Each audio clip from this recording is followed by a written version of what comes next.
આજે આપણે બનાવીશું રતલામી સેવ। રતલામી સેવ બનાવવા માટે થોડા મરિયા અને લવિંગ બંનેને સરસ પીસી લઈશું। પછી એક તપેલીમાં તેલ, ખાવાનો સોડો, નમક, કાળી મરી અને લવિંગ બધું બરાબર મિક્સ કરીને બરાબર 2 મિનિટ સુધી ફેટીશું।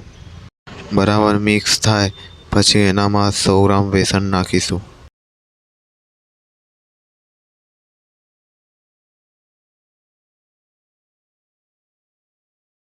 હવે બેસનમાં થોડું પાણી નાખીને બેસનને થોડો ઘટ્ટ બનાવીશું।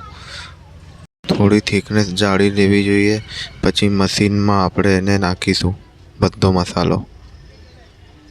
એ પણ બેસનનો ગોળ બનાવ્યા તો એ બધું મશીનમાં નાખી દઈશું।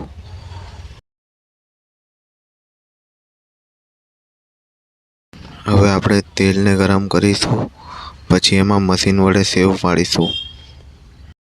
સેવને 3-4 મિનિટ સુધી સરસ ફ્રાય કરવાની, જ્યાર સુધી તે કડક ના થઈ જાય।